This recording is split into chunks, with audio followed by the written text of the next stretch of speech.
Hello दोस्तों, नमस्कार। स्वागत है कहानियों की दुनिया में आप सभी का। आज की हमारी कहानी हिंदी इतिहास के अमर कहानीकार चंद्रधर शर्मा गुलेरी द्वारा रचित एक बहुत ही सुंदर और प्रसिद्ध कहानी है, बुद्धू का कांटा। शुरू करते हैं कहानी। रघुनाथ पप प्रसाद तत्त्रिवेदी या रुगनाथ प्रसाद त्रिवेदी, ये क्या क्या करें, दुविधा में जान है। एक और तो हिंदी का ये गौरवपूर्ण दावा है कि इसमें जैसा बोला जाता है वैसा लिखा जाता है।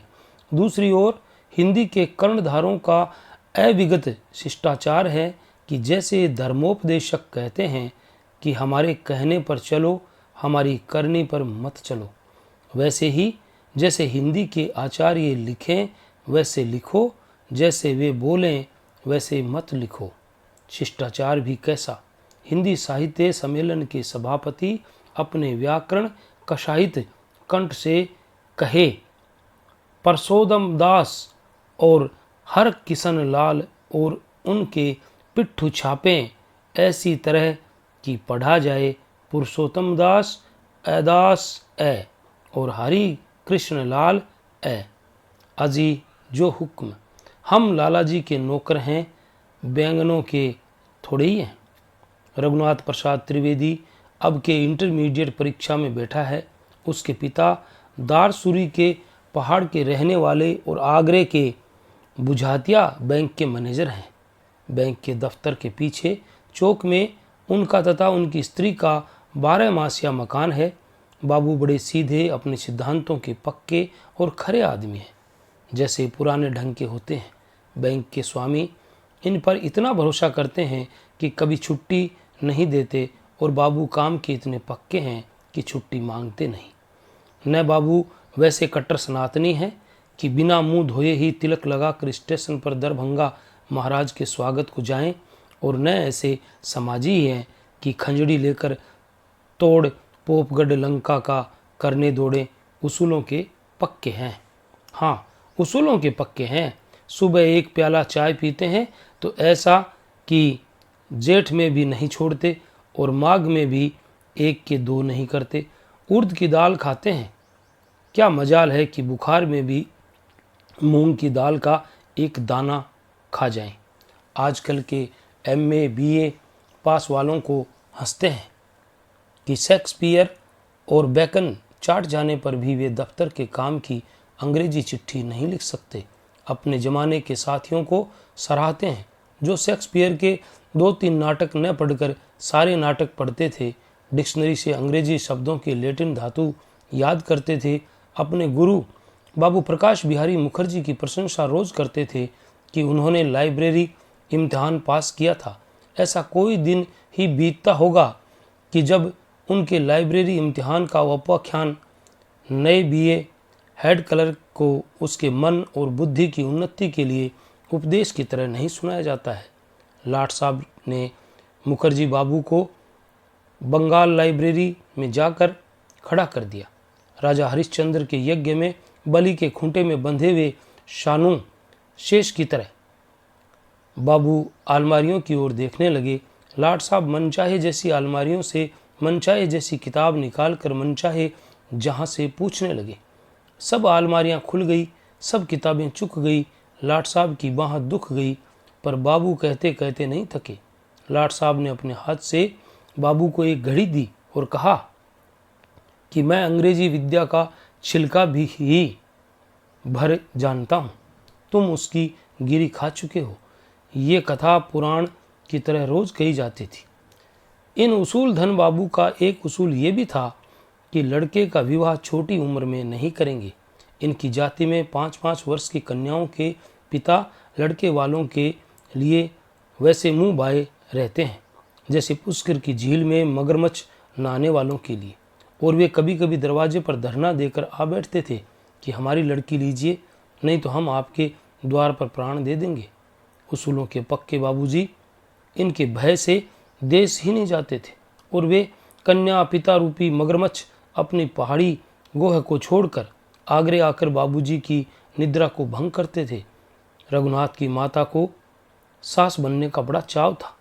जहाँ वह कुछ कहना आरंभ करती कि बाबूजी बैंक की लेजर बुक खोलकर बैठ जाते या लकड़ी उठाकर घूमने चल देते। बहस करके स्त्रियों से आज तक कोई नहीं जीता, पर मस्ट मारकर जीत सकता है। बाबू के पड़ोस में एक विवाह हुआ था। उस घर की मालकिन लाहना बांटती हुई रघुनाथ की माँ के पास आई। रघुनाथ की माँ ने नई बहू को असीम दी और स्वयं मिठाई रखने तथा बहू की गोद में भरने के लिए कुछ मेवा लाने भीतर गई।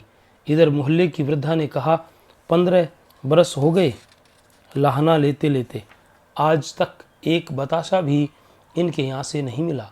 दूसरी वृद्धा, जो 3 बड़ी और 2 छोटी पतोहू की सेवा में इतनी सुखी थी कि रोज मृत्यु को बुलाया करती थी और बोली, बड़े भागों से बेटों का ब्याह होता है। तीसरी ने नाक की झुलनी हिलाकर कहा, अपना खाने पहनने का लोभ कोई छोड़े तब तो बेटे की बहू लावें। बहू के आते ही खाने पहनने में कमी जो हो जाती है। चौथी ने कहा, ऐसे कमाने खाने को आग लगे, यूँ तो कुत्ते भी अपना पेट भर लेते हैं। कमाई सफल करने का यही तो मौका होता है। इसके पति ने चारों बेटों के विवाह में मकान और ज़मीन गिरवी रख दिए और कम से कम अपने परिवार भर के लिए कंगाली का कंबल ओढ़ लिया था। अवश्य ही ये सब बातें रघुनाथ की माँ को सुनाने के लिए कही गई थी।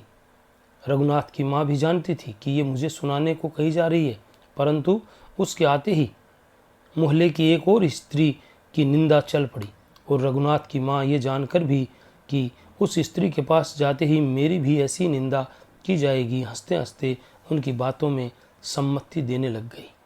पतोहुओं से सुखीनी बुढ़िया ने एक हल्के से अनुदात से कहा, अब तुम रघुनाथ का ब्याह इस साल तो करोगी? उसके चाचा जाने गहने तो बनवा रहे हैं। रघुनाथ की माँ ने भी वैसे ही हल्के उदात से उत्तर दिया। उसके अनुदात को ये समझ गई और इसके उदात को वे सब। स्वर का विचार हिंदुस्तान के मर्दों की भाषा में भले ही न रहा हो, स्त्रियों की भाषा में उससे अब भी कई अर्थ प्रकाश किए जाते हैं। मैं तुम्हें सलाह देती हूँ कि जल्दी रघुनाथ का ब्याह कर लो। कलयुग के दिन हैं, लड़का बोर्डिंग में रहता है, बिगड़ जाएगा। आगे तुम्हारी मर्जी। क्यों बहन, सच है ना? तू क्यों नहीं बोलती? मैं क्या कहूँ, मेरे रघुनाथ का सा बेटा होता तो अब तक पोता खिलाती। यूँ और 2-4 बातें करके ये दल स्त्री दल चला गया और गृहिणी के हृदय समुद्र को कई विचारों की लहरों से छलकता छोड़ गया। सायंकाल भोजन करते समय बाबू बोले, इन गर्मियों में रघुनाथ का ब्याह कर देंगे। स्त्री ने पहले ही लेजर और छड़ी छिपाकर ठान ली थी कि आज बाबूजी को दबाऊंगी कि पड़ोसियों की बोलियां नहीं सही जाती। अचानक रंग पहले चढ़ गया। पूछने लगी, हैं आज ये कैसे सूझी? दारसूरी से भैया की चिट्ठी आई है, बहुत कुछ बातें लिखी है। कहा है कि तुम तो परदेसी हो गए, यहाँ 4 महीने बाद बृहस्पति सिंहस्थ हो जाएगा, फिर 1.5-2 बरस तक ब्याह नहीं होंगे, इसलिए छोटी छोटी बच्चियों के ब्याह हो रहे हैं। बृहस्पति के सिंह के पेट में पहुँचने के पहले कोई 4-5 वर्ष की लड़की कुंवारी नहीं बचेगी। फिर जब बृहस्पति कहीं शेर की दाढ़ में से जीता जागता निकल आया तो न बराबर का घर मिलेगा न जोड़ की लड़की। तुम्हें क्या है, गांव में बदनाम तो हम हो रहे हैं। मैंने अभी 2-3 घर रोक रखे हैं, तुम जानो। अब के मेरा कहना न मानोगे तो मैं तुमसे जन्म भर बोलने का नहीं। भैया ठीक तो कहते हैं। मैं भी मानता हूँ कि लड़के को 19वां वर्ष है, वह अब इंटरमीडिएट पास हो ही जाएगा।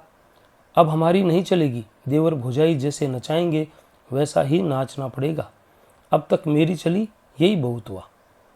भैया की कहो, मेरा कहना तो 5 वर्ष से जो मान रहे हो।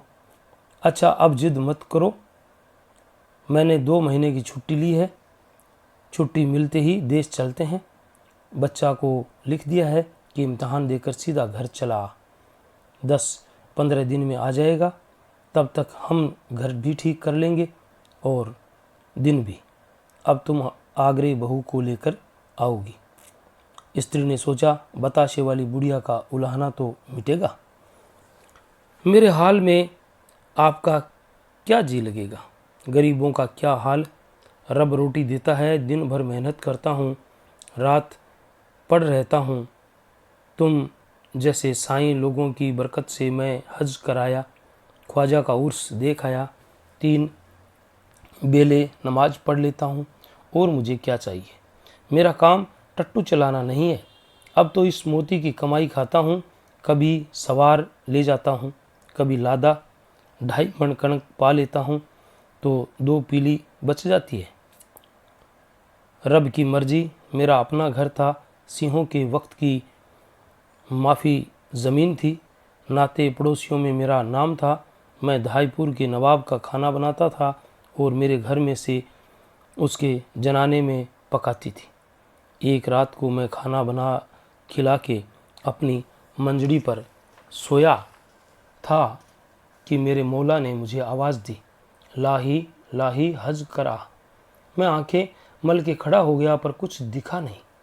फिर सोने लगा कि फिर वही आवाज़ आई कि लाही तू मेरी पुकार नहीं सुनता, जा हज कर आ। मैं समझा मेरा मौला मुझे बुलाता है। फिर आवाज़ आई, लाही चल पड़, मैं तेरे नाल हूँ, मैं तेरा बेड़ा पार करूँगा। मुझसे रहा न गया। मैंने अपना कंबल उठाया और आधी रात को चल पड़ा। मैं रातों चला, दिनों चला, भीख मांग कर चलते चलते बम्बई पहुंचा। वहाँ मेरे पल्ले टक्का नहीं था, पर एक हिंदू भाई ने मुझे टिकट ले दिया। काफिले के साथ मैं जहाज़ पर चढ़ गया। वहीं मुझे 6 महीने लगे। पूरी हज की।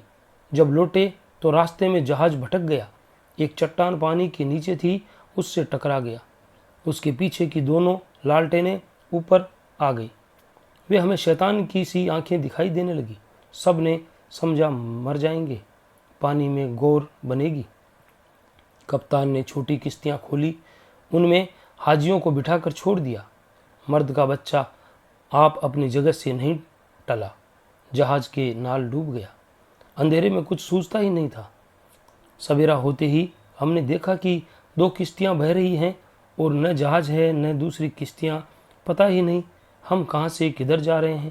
लहरें हमारी किश्तियों को उछालती, नचाती, डुबोती, झकोड़ती थी। जो लम्हा बीतता था हम खैर मनाते थे, पर मेरे मालिक ने कर्म किया। मेरे अल्लाह ने, मेरे मौला ने जैसे उस रात को कहा था, मेरा बेड़ा पार किया। 3 दिन 3 रात हम बेपते बहते रहे। चौथे दिन माल के जहाज ने हमको उठा लिया और छठे दिन कराची में हमने दुआ की नमाज पढ़ी। पीछे सुना कि 300 हाजी मर गए। वहाँ से मैं ख्वाजा की जियारत को चला। अजमेर शरीफ में दरगाह का दीदार पाया। इस तरह 7.5 महीने पीछे मैं घर आया। आकर घर देखता क्या हूँ कि सब पटरा हो गया है। नवाब जब सवेरे उठा तो उसने नाश्ता मांगा। नौकरों ने कहा कि इलाही का पता नहीं, बस वह जल गया। उसने मेरा घर फुंकवा दिया, मेरी ज़मीन रखवाल के भाई को दे दी और मेरी बीवी को लौंडी बनाकर कैद कर लिया। मैं उसका क्या ले गया था? अपना कंबल ले गया था और पिछले 3 महीने की तलब अपनी पेटी में उसके बावर्ची खाने में रख कर गया था। भला मेरा मौला बुलावे और मैं न जाऊं? पर उसको जो 1 घंटा देर से खाना मिला, इससे बढ़कर और गुनाह क्या होता। इसके 15वें दिन जनाने में एक सोने की अंगूठी खो गई। नवाब ने मेरी घरवाली पर शक किया। उसने पूछा तो वह बोली कि मेरा कौन सा घर और घरवाला बैठा है कि उसके पास अंगूठी ले जाऊंगी। मैं तो यहीं रहती हूँ, सीधी बात थी, पर उससे सुनी नहीं गई। जला भुना तो था ही, बैंत लेकर लगा मारने। मैं क्या कहूँ, मौला मेरा गुनाह बख्शे। आज 5 बरस हो गए, पर जब मैं घरवाली की पीठ पर 50 दागों की गुच्छियाँ देखता हूँ तो यही पछतावा रहता है कि रब ने उस सूर का गला घोंटने को यहाँ क्यों न रखा। मारते मारते जब मेरी घरवाली बेहोश हो गई तब डर कर उसे गांव के बाहर फेंकवा दिया। तीसरे दिन वह वहाँ से घिसकती घिसकती चलकर अपने भाई के यहाँ पहुँची। रघुनाथ ने रूंधे गले से कहा, तुमने फरियाद नहीं की? कचहरियों गरीबों के लिए नहीं है, वे तो सेठों के लिए है। गरीबों की फरियाद सुनने वाला सुनता है। उसने 15 दिन में सुनकर हुक्म भी दे दिया। मेरी औरत को मारते मारते उस पाजी के हाथ की अंगुली में बेंत की एक सली चुभ गई थी, वही पक गई, लहू में जहर हो गया, 15वें दिन ही मर गया। हज से आकर मैंने सारा हाल सुना, अपने जले हुए घर को देखा, अपने परदादे की सिंहों की माफ़ी ज़मीन को भी देखा। चला आया, मस्जिद में जाकर रोया। मेरे मौला ने मुझे हुक्म दिया, लाही मैं तेरे नाल हूँ, अपने जोरू को धीरज दे। मैं साले के यहाँ पहुँचा, उसने 25 रुपये दिए। मैं टट्टू मोल लेकर पहाड़ चला आया और यहाँ रब का नाम लेता हूँ और आप जैसे साईं लोगों की बंदगी करता हूँ। रब का नाम बड़ा है। रघुनाथ इम्तिहान देकर रेल से घराटनी तक आया। वहाँ 30 मील पहाड़ी रास्ता था। दूरी पर चूने के से ढेर चमकते दिखने लगी, जो कभी न पिघलने वाली बर्फ़ के पहाड़ थे। रास्ता सांप की तरह चक्कर खाता था। मालूम होता कि एक घाटी पूरी हो गई, पर ज्यों ही मोड़ पर आते त्यों ही उसकी जड़ में एक और आधी मील का चक्कर निकल पड़ता। एक और ऊंचा पहाड़, दूसरी ओर 250 फुट गहरी खड्ड। मैं किराए की टट्टुओं की लत की सड़क के छोर पर चलें, जिससे सवार की एक टांग को खड्ड पर ही लटकती रहे। आगे वैसा ही रास्ता, वैसे ही खड्ड, सामने वैसे ही कोने पर चलने वाले टट्टू। जब धूप बढ़ी और जी न लगा तो मोती के स्वामी इलाही से रघुनाथ ने उसका इतिहास पूछा। उसने जो सीधी और विश्वास से भरी दुख की धाराओं से भीगी हुई कथा कही, उससे कुछ मार्ग कट गया। कितने गरीबों का इतिहास ऐसी चित्र घटनाओं की धूप छाया से भरा हुआ है, पर हम लोग प्रकृति के इन सच्चे चित्रों को न देखकर उपन्यासों की मृग तृष्णा में चमत्कार ढूंढते हैं। धूप चढ़ गई थी कि वे एक गांव में पहुंचे। गांव के बाहर सड़क के सहारे एक कुआं था और उसी के पास पेड़ के नीचे इलाही ने स्वयं और अपने मोती के लिए विश्राम करने का प्रस्ताव किया। घोड़े को नारी देकर और पानी वानी पीकर धूप ढलते ही चल देंगे और बात की बात में आपको घर पहुंचा देंगे। रघुनाथ को भी टांगें सीधी करने में कोई उज़्र न था। खाने की इच्छा बिल्कुल न थी। हाँ, पानी की प्यास लग रही थी। रघुनाथ अपने बक्स में से लोटा डोर निकालकर कुएं की तरफ चला। कुएं पर देखा कि 6-7 स्त्रियां पानी भरने और भर के ले जाने की कई दशाओं में है। गाँव में पर्दा नहीं होता। वहाँ सब पुरुष सब स्त्रियों से और सब स्त्रियां सब पुरुषों से निडर होकर बातें कर लेती हैं। और शहरों के लंबे घूंघटों के नीचे जितना पाप होता है, उसका 10वां हिस्सा भी गाँव में नहीं होता। इसी से तो कहावत में बाप ने बेटे को उपदेश दिया है कि लंबे घूंघट वाली से बचना। अनजान पुरुष किसी भी स्त्री से बहन कहकर बात कर लेता है और स्त्री बाजार में जाकर किसी भी पुरुष से भाई कहकर बोल लेती है। यही वाचिक संधि दिन भर के व्यवहारों में पासपोर्ट का काम कर देती है। हंसी ठट्ठा भी होता है, पर कोई दुर्भाव नहीं खड़ा होता। राजपुताने के गाँव में स्त्री ऊँट पर बैठी निकल जाती है और खेतों के लोग मामी जी चिल्लाया करते हैं। न उसका अर्थ उस शब्द से बढ़कर कुछ होता है और न वह चिढ़ती है। एक गांव में बारात जीमने बैठी। उस समय स्त्रियां समधियों को गाली गाती हैं, पर गालियां न गाई जाती देख नागरिक सुधारक बाराती को बड़ा हर्ष हुआ। वह ग्राम के एक वृद्ध से कह बैठा, बड़ी खुशी की बात है कि आपके यहाँ इतनी तरक्की हो गई है। बूढ़ा बोला, हाँ साहब, तरक्की हो रही है। पहले गालियों में कहा जाता था फलाने की फलानी के साथ और अमुक के साथ लोग लुगाई सुनते थे, हंस देते थे। अब घर घर में वे ही बातें सच्ची हो रही है। अब गालियाँ गाई जाती हैं तो चोरों की दाढ़ी में तिनके निकलते हैं। तभी तो आंदोलन होते हैं कि गालियाँ बंद करो, क्योंकि वे चुभती हैं। रघुनाथ यदि चाहता तो किसी भी पानी भरने वाली से पीने को पानी मांग लेता, परंतु उसने अब तक अपनी माता को छोड़कर किसी स्त्री से कभी बात नहीं की थी। स्त्रियों के सामने बात करने को उसका मुंह खुल न सका। पिता की कठोर शिक्षा से बालपन से ही उसे स्वभाव पड़ गया था कि 2 वर्ष प्रयाग में स्वतंत्र रहकर भी वह अपने चरित्र को केवल पुरुषों के समाज में बैठकर पवित्र रख सका था। जो कोने में बैठकर उपन्यास पढ़ा करते हैं उनकी अपेक्षा खुले मैदान में खेलने वालों के विचार अधिक पवित्र रहते हैं। इसलिए फुटबॉल और हॉकी के अलावा रघुनाथ को कभी स्त्री विषय कल्पना ही नहीं होती थी। वह मानवीय सृष्टि में अपनी माता को छोड़कर और स्त्रियों के होने या न होने से अनभिज्ञ था। विवाह उसकी दृष्टि में एक आवश्यक किंतु दुर्जय बंधन था, जिसमें सब मनुष्य फंसते हैं, और पिता की आज्ञा अनुसार वह विवाह के लिए घर उसी रुचि से जा रहा था जिससे कि कोई पहले पहल थिएटर देखने जाता है। कुएं पर इतनी स्त्रियों को इकट्ठा देखकर वह सहम गया। उसके ललाट पर पसीना आ गया और उसका बस चलता तो वह बिना पानी पिए ही लौट जाता। चुपचाप डोर लोटा लेकर एक कोने पर जा खड़ा हुआ और डोर खोलकर फांसा देने लगा। प्रयाग के बोर्डिंग की टोंटियों की कृपा से जन्म भर कभी कुएं से पानी नहीं खींचा था, न लोटे में फांसा लगाया था। ऐसी अवस्था में उसने सारी डोर कुएं पर बखेर दी और उसकी जो छोर लोटे से बांधी वह अभी तो लोटे को 130 अंश के कोण पर लटकाती और कभी 70 पर।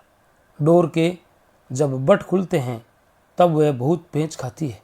इन पेंचों में रघुनाथ की बाहें भी उलझ गई। सिर नीचा किए ज्यों ही वह डोर को सुलझाता था त्यों ही वह उलझती जाती थी।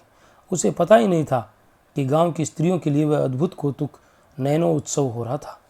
धीरे धीरे टीका टिप्पणी आरंभ हो गई। एक ने हंसकर कहा, पटवारी है, पैमाइश की जरीब फैलाता है। दूसरी बोली, ना, बाजीगर है, हाथ पांव बांधकर पानी में कूद पड़ेगा और फिर सूखा निकल आएगा। तीसरी बोली, क्यों लल्ला, घर वालों से लड़कर आए हो? चौथी ने कहा, क्या कुएं में दवाई डालोगे? इस गांव में तो बीमारी नहीं है। इतने में एक लड़की बोली, काहे की दवाई और कहाँ का पटवारी, अनाड़ी है, लोटे में फांसा देना नहीं आता। भाई, मेरे घड़े को मत कुएं में डाल देना, तुमने तो सारी मेड ही रोक ली। यूँ कहकर वह सामने आकर अपना घड़ा उठाकर ले गई। पहली ने पूछा, भाई तुम क्या करोगे? लड़की बात काट कर बोली, कुएं को बांधेंगे। पहली, अरे बोल तो। लड़की, माँ ने सिखाया नहीं। संकोच, प्यास, लज्जा और घबराहट से रघुनाथ का गला रुक गया था। उसने खांस कर कंठ साफ करना चाहा। लड़की ने भी वैसी ही आवाज़ की। इस पर पहली स्त्री बढ़कर आगे आई और डोर उठाकर कहने लगी, क्या चाहते हो, बोलते क्यों नहीं? लड़की, फारसी बोलेंगे? रघुनाथ ने शर्म से कुछ आंखें नीचे की, कुछ मुंह फेर कर कुएं से कहा, मुझे पानी पीना है, लोटे से निकाल लूँगा। लड़की, परसों तक? स्त्री बोली, तो हम पानी पिला दें? ला भागवंती, गगरी उठा ला, इनको पानी पिला दें। लड़की गगरी उठा लाई और बोली, ले मामी के पालतू, पानी पी ले। शर्मा मत, तेरी बहू से नहीं कहूँगी।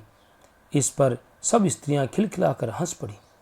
रघुनाथ के चेहरे पर लाली दौड़ गई और उसने ये दिखाना चाहा कि मुझे कोई देख नहीं रहा है। यद्यपि 10-12 स्त्रियां उसके भौचंकेपन को देख रही थी, सृष्टि के आदि से कोई अपनी झेंप छिपाने को समर्थ न होगा। रघुनाथ उल्टा झेंप गया। नहीं, मैं आप ही।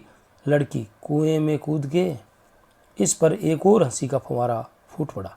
रघुनाथ के कुछ आंखें खोलकर लड़की की ओर देखा। कोई 14-15 वर्ष की लड़की, शहर की छोकरियों की तरह पीली और दुबली नहीं, हष्ट पुष्ट और प्रसन्न मुख, आँखों के डेले काले, कोए सफ़ेद नहीं, कुछ मटिया नीले और पिघलते हुए।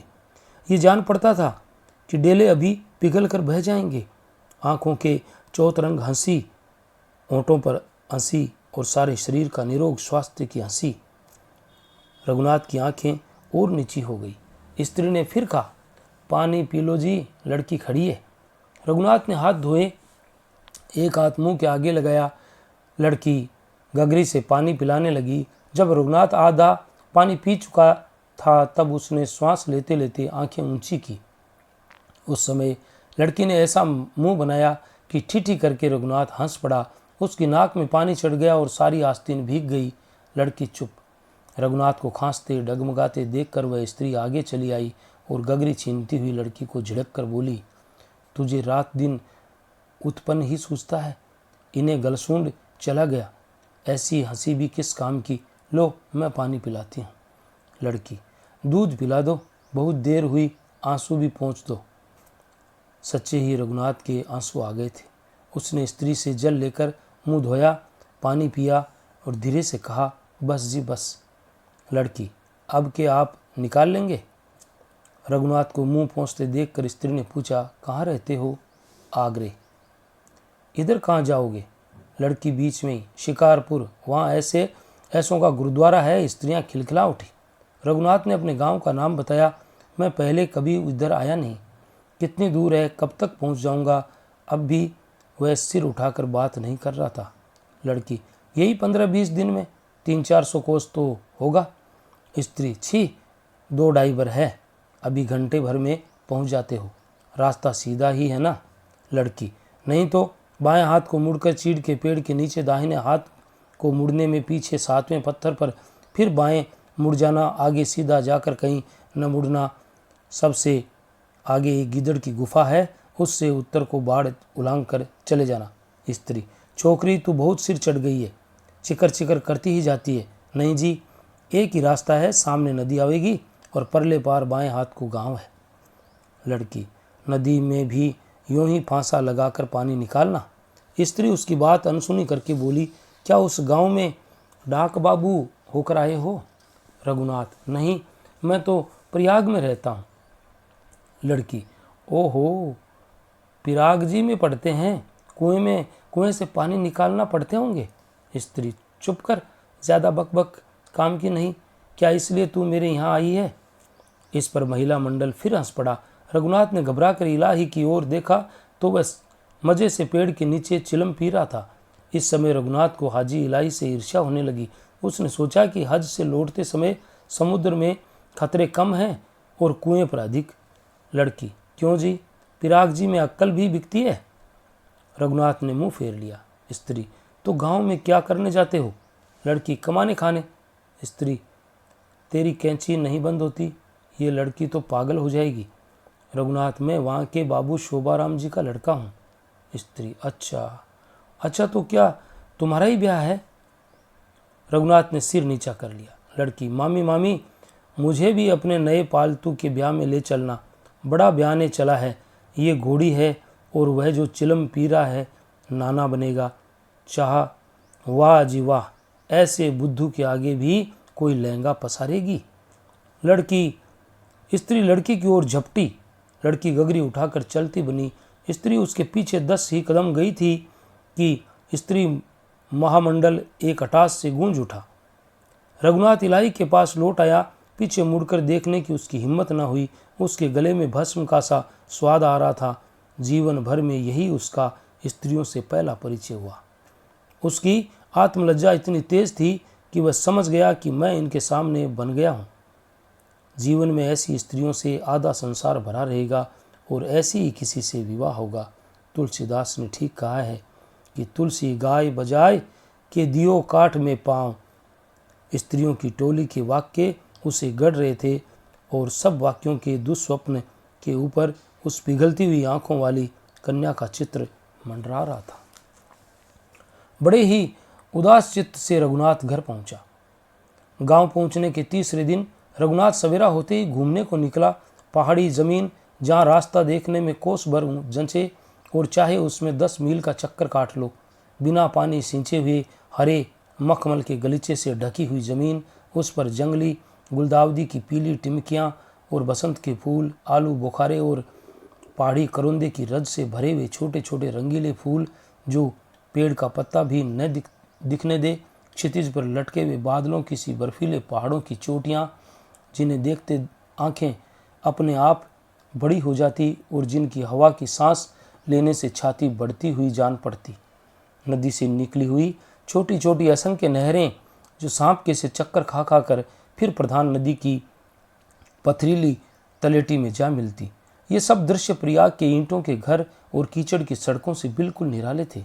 चलते चलते रघुनाथ का मन नहीं भरा और घाटी के उतार चढ़ाव की गिनती न करके वह नदी की चक्करों की सीध में हो लिया। अब एक और आम के पेड़ थे जो बोरों और कैरियों से लदे हुए थे। उनके सामने धान के खेत थे जिनमें से पानी किलचिल किलचिल करता हुआ पिघल रहा था।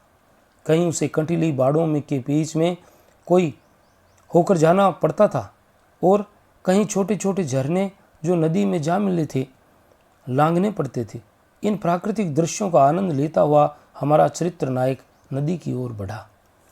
इस समय वहाँ कोई न था।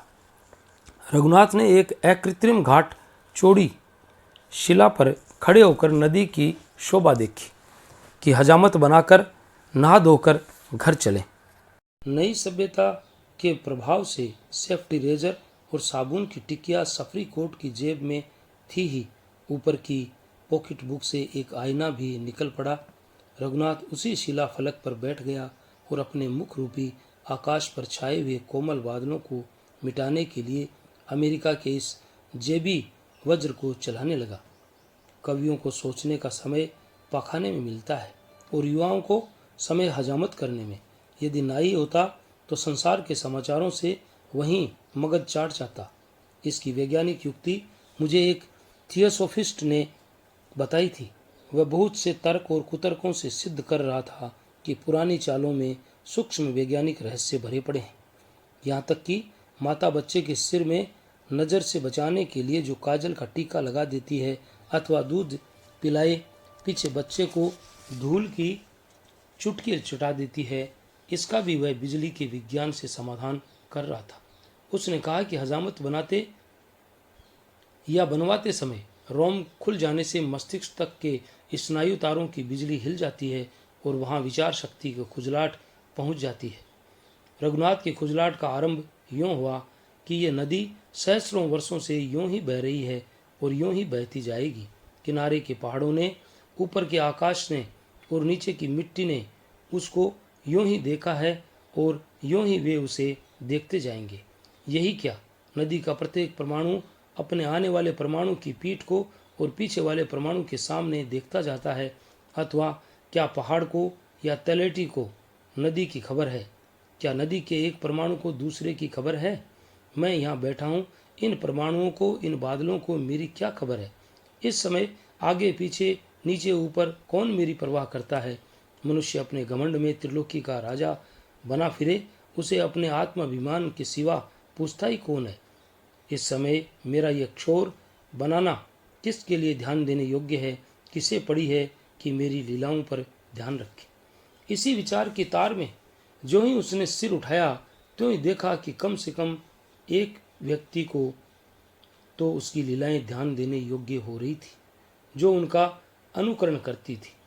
रघुनाथ क्या देखता है कि वही पानी पिलाने वाली लड़की सामने एक दूसरी शिला पर बैठी हुई है और उसकी नकल कर रही है।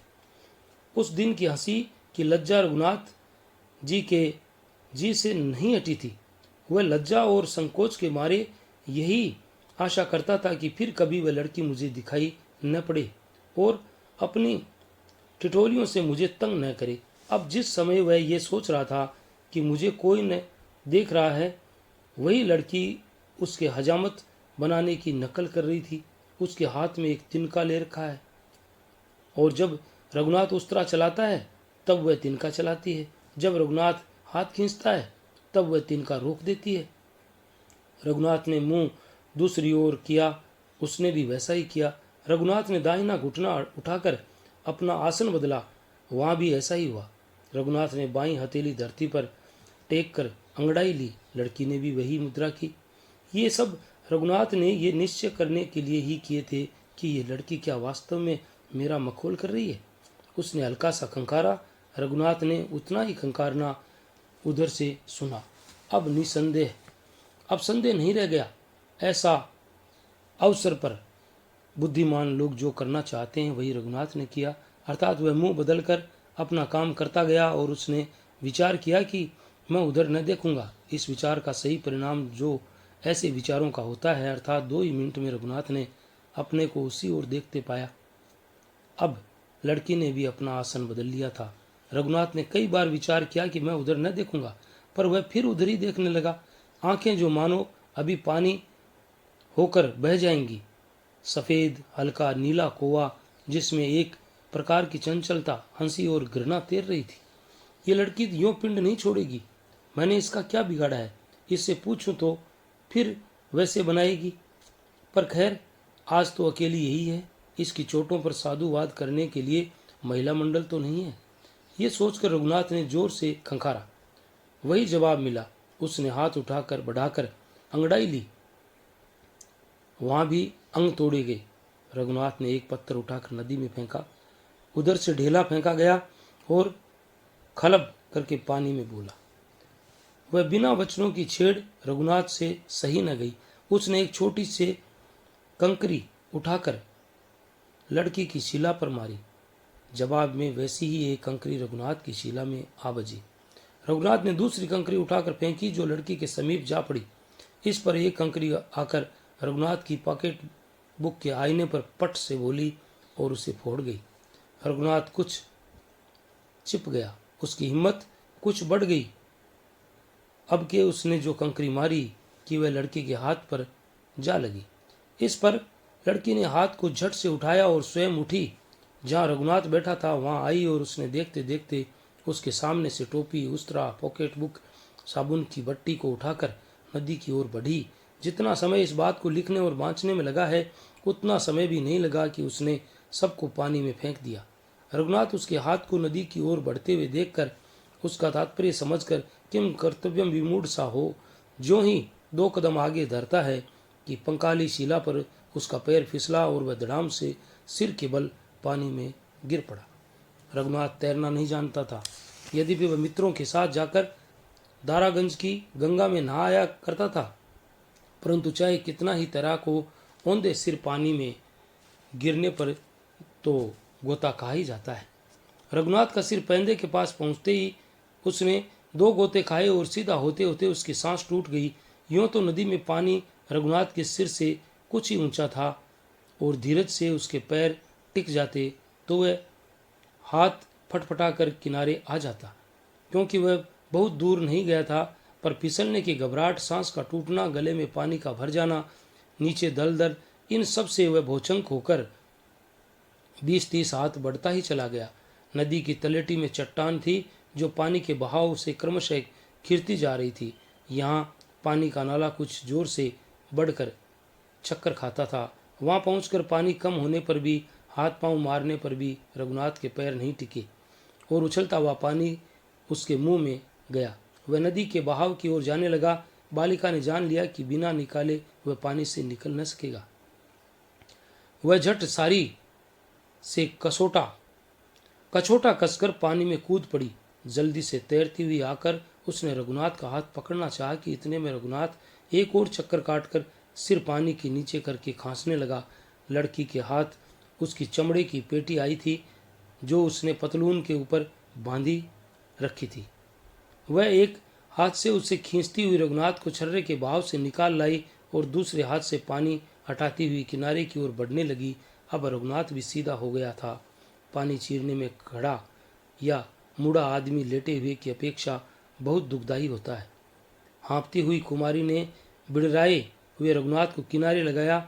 रघुनाथ मुंह और बालों का पानी निचोड़ता हुआ तरबतर कुर्ते और पतलून से धाराएं बहाता हुआ चट्टान पर जा बैठा।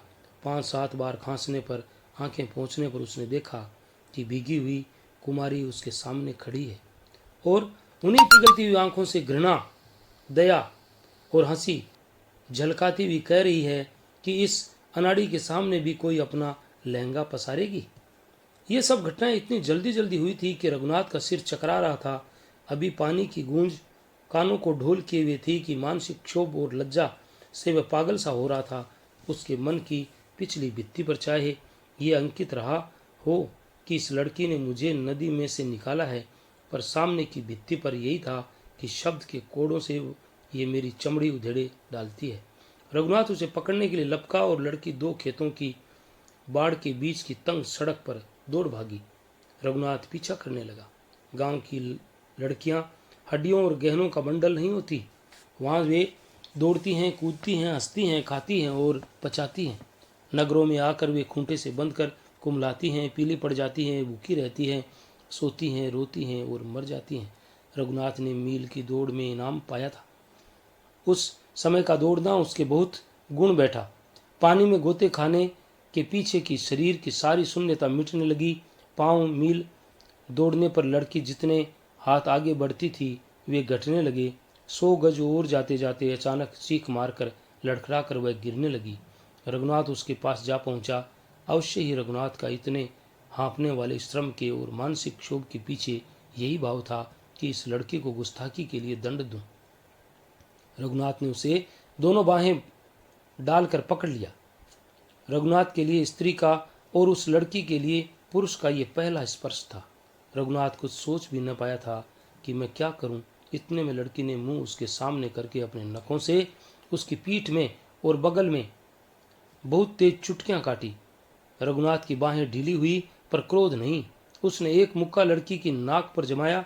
लड़की सांस लेते रुकी। इतने में दौड़ने के वेग से जो अभी न रुका था, मुक्के से दोनों नीचे गिर पड़े। दोनों धूल में लोटम लोट हो गए। रघुनाथ धूल झाड़ता हुआ उठा।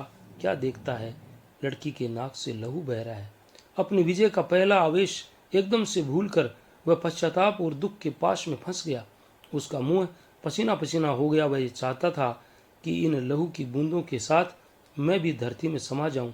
उनके साथ ही अपनी आंखें भूमि में गड़ा भी रहा था, परंतु फिर क्षण में आंखें उठाई। लड़की अपने भीगे और धूल लगे हुए आंचल से नाक पोंछती हुई उन्हीं आंखों से वही घृणा की और पछतावे की दृष्टि डालती हुई कह रही थी, वाह अच्छे मर्द हो, बड़े बहादुर हो, स्त्रियों पर हाथ उठाया करते हैं। रघुनाथ चुप।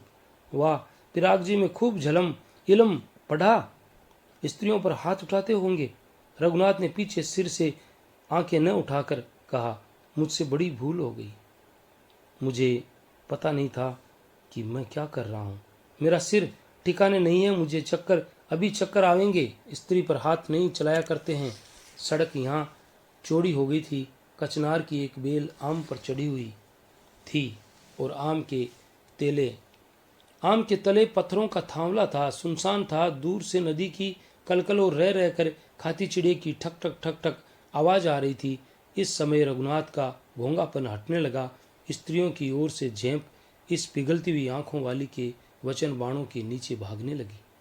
ढाढ़स कर उसने पूछा, तुम्हारा नाम क्या है? भागवंती। रहती कहाँ हो? मामी के पास, वही जिसने कुएं पर पानी नहीं पिलाया था। उस दिन का स्मरण आते ही रघुनाथ फिर चुप हो गया। फिर कुछ ठहर कर बोला, तुम मेरे पीछे क्यों पड़ी हो? तुम्हें आदमी बनाने को? जो तुम्हें बुरा लगा हो तो मैंने भी अपने किए का लहू बहाकर फल पा लिया। एक सलाह दे जाती हूँ। क्या? कल से नदी में नहाने मत जाना। क्यों? गोते खाओगे तो कोई बचाने वाला नहीं मिलेगा। रघुनाथ झेंपा पर सहम कर बोला, अब कोई जान बचाएगा तो मैं पीछा नहीं करूँगा, 2 गाली भी सुन लूँगा। इसलिए नहीं, मैं आज अपने बाप के यहाँ जाऊँगी। तुम्हारा घर कहाँ है? जहाँ अनाड़ियों के डूबने के लिए कोई नदी नहीं है। फिर वही बात लाई, तो वहाँ पर चिढ़ाने वालों के भागने के लिए रास्ता भी न होगा। जी, यहाँ जो मैं आपके हाथ आ गई, नहीं तो कांटा न लगता तो पिराग जी तक दौड़ते तो हाथ ना आती। कांटा? कांटा कैसा? ये देखो। रघुनाथ ने देखा कि उसके दाहिने पैर के तलवे में एक कांटा छुपा हुआ है। उसको ये सूझी, ये मेरे दोस्त से हुआ है। बालिका के सहारे वह घुटने के बल बैठ गया। उसका पैर खींचकर रुमाल से धूल झाड़कर कांटे को देखने लगा। कांटा मोटा था पर पैर में बहुत बैठ गया था। वह उठकर बाड़ से एक और कांटा तोड़ लाया उससे और पतलून की जेब के चाकू से उसने कांटा निकाला। निकालते ही लहू का डोरा बह निकला। कांटा प्राय 2 इंच लंबा और जहरीली कंटीली का था। ओफ कहकर रघुनाथ ने कमीज की आस्तीन फाड़कर उसके पांव में पट्टी बांध दी। बालिका चुप बैठी थी। रघुनाथ कांटे को निरख रहा था। अब तो दर्द नहीं, कोई एहसान थोड़ा है। तुम्हारे भी कांटा गड़ जाए तो निकलवाने आ जाना। अच्छा। रघुनाथ का जी जल गया। ये बर्ताव अच्छा क्या? जाओ अपना रास्ता लो। ये कांटा मैं ले जाऊंगा। आज की घटना की यादगारी रहेगी। मैं इसे जरा देख लूं। रघुनाथ ने अंगूठे और तर्जनी से कांटा पकड़कर उसकी ओर बढ़ाया। अपनी 2 उंगलियों से उसे उठाकर दूसरे हाथ से रघुनाथ को धक्का देकर लड़की हंसती दौड़ गई। रघुनाथ धूल में एक कलामुंडी खाकर ज्यों ही उठा कि बालिका खेतों को फांदती हुई जा रही थी। अब की दफा उसका पीछा करने का साहस हमारे चरित्र नायक ने नहीं किया। नदी तट पर जाकर कोट उठाया और चौंधियाई मस्तिष्क से घर की राह ली। रघुनाथ के हृदय में स्त्री जाति की अज्ञानता का भाव और उसके पृथक रहने का कोहरा तो था ही, अब अपने उसके स्थान में उद्वेगपूर्ण ग्लानि का धूम इकट्ठा हो रहा था।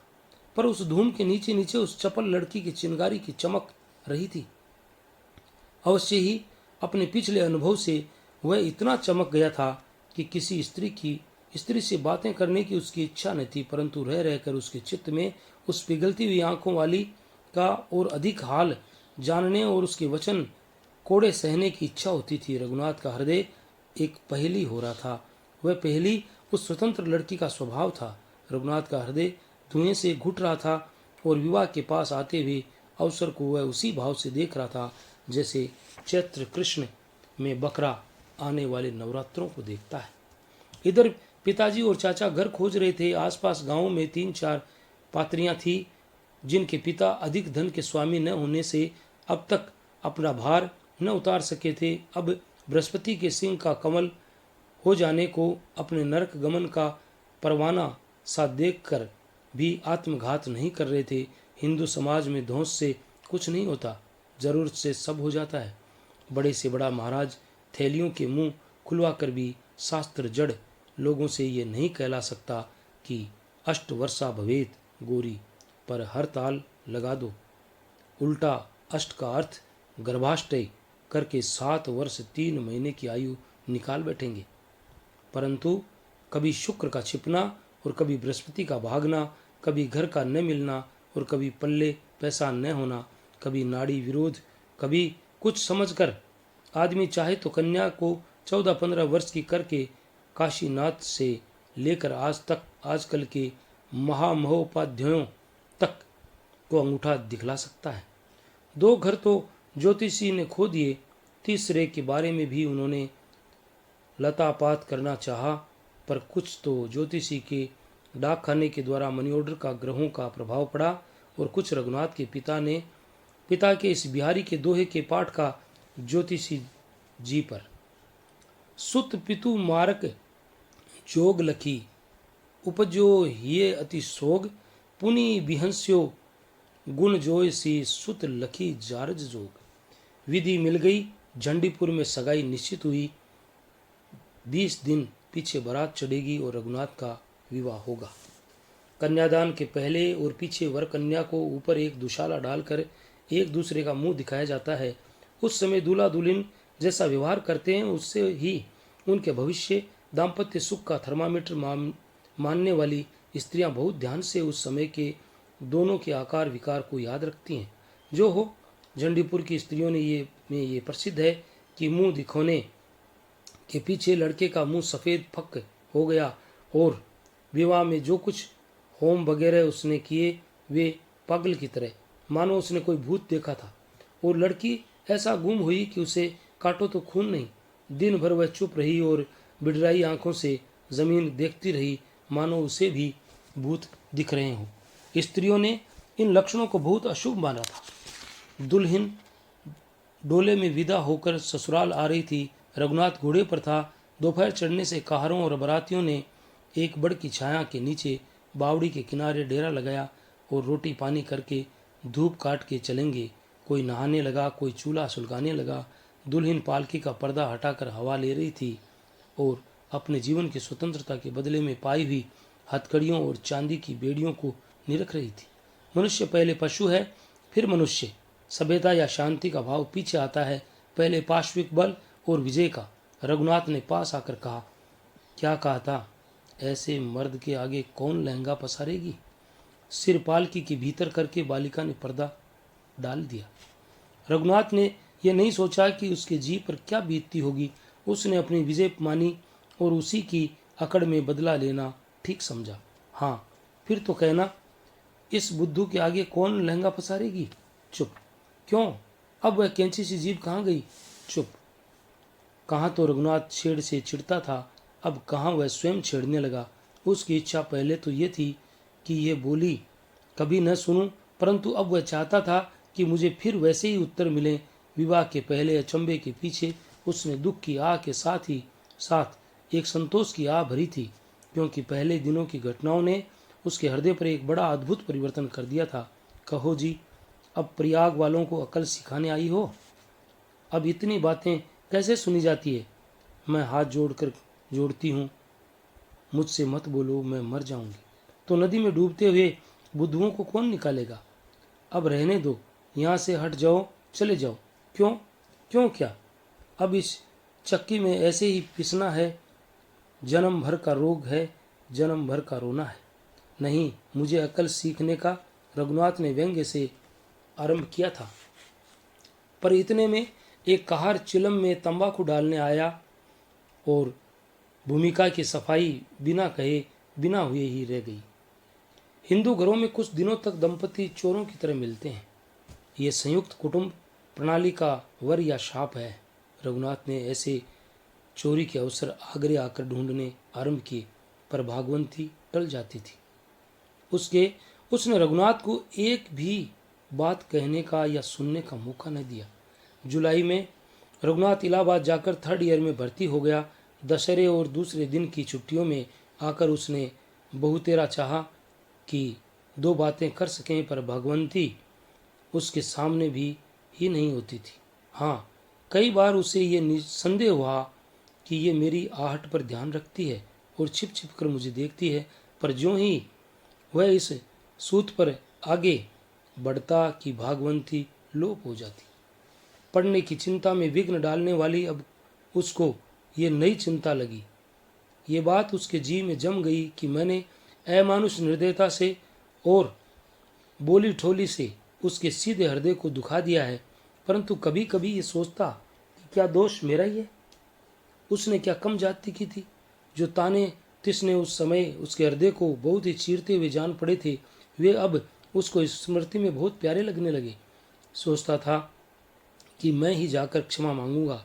जिन जांगों ने उसका पीछा किया था उन्हें बांधकर उसके सामने पड़कर कहूंगा कि उस दिन वाली चाल से मुझे कुचलती हुई चली जा, अथवा ये कहूंगा कि उसी नदी में मुझे धकेल दे।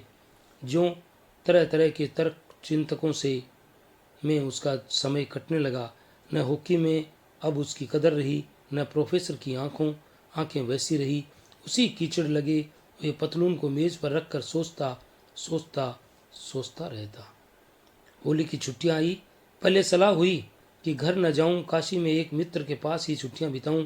उस मित्र ने प्रसंग चलने पर कहा, हाँ भाई, ब्याह के पीछे पहली होली है, तुम काहे को चलते हो? वह रघुनाथ के हृदय के भार को क्या समझ सकता था। रघुनाथ ने हंसकर बात टाल दी। रात को सोचा कि चलो छुट्टियों में बोर्डिंग में ही रहूं, पास ही पब्लिक लाइब्रेरी है, दिन कट जाएंगे। रात को जब सोया तो पिघलती हुई आंखें, वही नाक से बहता हुआ खून और आंसुओं से न ढकने वाली हंसी। नींद न आ सकी। जैसे कोई सपने में चलता है वैसे बेहोशी में सवेरे टिकट लेकर गाड़ी में बैठ गया। पता नहीं कि मैं किधर जा रहा हूँ। चेत तब हुआ जब कुली टुंडला टुंडला चिल्लाए। रघुनाथ चौंका। अच्छा, जो हो, अब की दफ़ा फिर उद्योग करूँगा, यूं कहकर हृदय को दृढ़ करके पहुँचा। होली का दिन था। जैसे कोजागर पूर्णिमा को चोरों के लिए घर के दरवाजे खुले छोड़कर हिंदू सोते हैं, वैसे ही माता पिता टल गए थे। हाँ, पकवान बना रही थी और बाप भी कहीं थे। रघुनाथ भीतर पहुंचा। भागवंती सिर पर हाथ धरे हुए कोने में बैठी थी। उसे देखते ही खड़ी हो गई। वह दरवाजे की तरफ बढ़ने न पाई थी कि रघुनाथ बोला, ठहरो, बाहर मत जाना। वह ठहर गई। घूंघट खींचकर कोने की पीढ़ी के बान को देखने लगी। कहो, कैसी हो? आज तुमसे बातें करनी है। चुप। प्रसन्न रहती हो? कभी मेरी भी याद करती हो? चुप। मेरी छुट्टियां 3 ही दिन की है, तुम्हें मेरी कसम है। चुप मत रहो, कुछ बोलो तो जवाब दो। पहले की तरह ताने सी से बोलो, मेरी शपथ है, सुनती हो? मेरे कानों में पानी थोड़ा ही भर गया है। हाँ, बस यूं ही ठीक है। कुछ ही कहो, पर कहती जाओ। अच्छा होता यदि तुम मुझे उस दिन न निकालती और डूब जाने देती। अच्छा होता यदि मेरा कांटा निकालते और पैर गलकर मैं मर जाती। तुमने कहा था कि कोई एहसान थोड़ा है, कांटा गड़ जाए तो मैं भी निकाल दूंगी। हाँ, निकाल दूंगी। कैसे? उसी कांटे से। उसी कांटे से? वह है कहाँ? मेरे पास। क्यों? कब से? जब से पतलून ट्रंक में बंद होकर आगरे गई तब से। न मालूम पीढ़ी का बान कैसा अच्छा था, निगाह उस पर से नहीं हटी। शायद तांत गिनी जा रही थी, अनाड़ी की बात की नकल करती हो। गिनती पूरी हो गई, अब अपने नखों की बारी आई। फिर चुप। हाँ, नखों पर से ध्यान नहीं हटा। रघुनाथ ने छत की ओर देखकर कहा, अनाड़ियों की पीठ नख आजमाने के लिए अच्छी होती है। नख छिपा लिए गए। कांटा निकालोगी? हाँ। कांटा छत में थोड़ी है तो कहाँ है?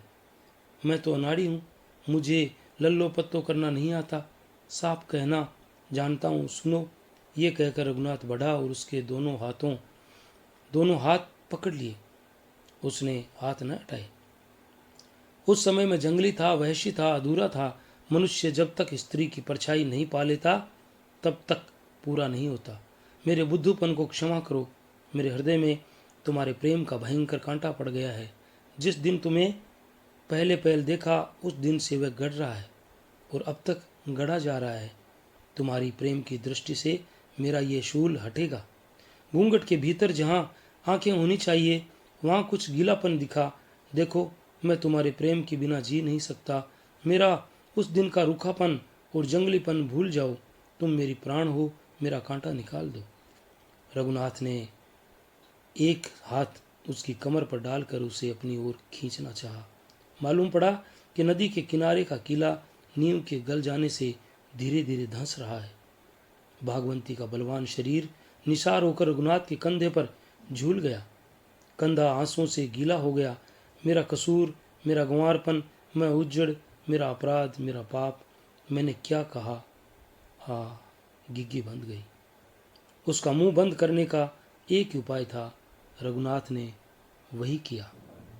ये थी कहानी चंद्रधर शर्मा गुलेरी की बुद्धू का कांटा। अगर आपको अच्छी लगी हैं, पसंद आई हैं तो हमारे चैनल को एक लाइक और सब्सक्राइब कीजिए और मिलते हैं कल किसी नई कहानी के साथ। तब तक के लिए all the best. Thanks for watching.